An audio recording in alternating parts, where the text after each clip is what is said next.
Je donne maintenant la parole à la France, puis ce sera le Canada. Madame la Présidente, Vos Excellences, Mesdames et Messieurs, chers collègues, selon le dernier rapport du UNSDSN, la France est en bonne voie pour atteindre la majorité des cibles de l'ODD numéro 9 à horizon 2030. Notre pays montre des résultats encourageants en matière d'innovation par rapport à son niveau d'investissement en recherche et développement et sur la qualité de ses infrastructures. Cependant, des défis demeurent et le secteur privé doit jouer un rôle central dans la promotion d'industries résilientes, inclusives et durables. Une transformation de l'appareil productif et des entreprises elles-mêmes est nécessaire pour articuler développement économique, faible utilisation des ressources et adaptation au changement climatique.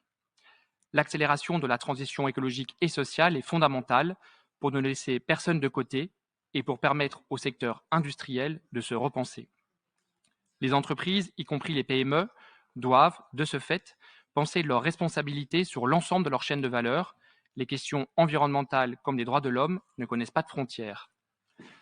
L'accompagnement vers la formation, le développement des compétences et l'anticipation des besoins futurs sont centraux pour assurer une transition juste et efficace. Il faut former tout au long de la vie et dès le plus jeune âge, des étudiants aux salariés. Le français, langue officielle de l'ONU et plus largement la francophonie, représente ainsi une opportunité unique pour créer des ponts entre des pays différents se réunissant autour d'une langue commune. C'est pourquoi le réseau français du Pacte mondial de l'ONU, que je représente, en collaboration avec le Hub Afrique du Pacte mondial et le ministère français des Affaires étrangères, lance un programme d'accélération des compétences sur les enjeux de développement durable en Afrique francophone.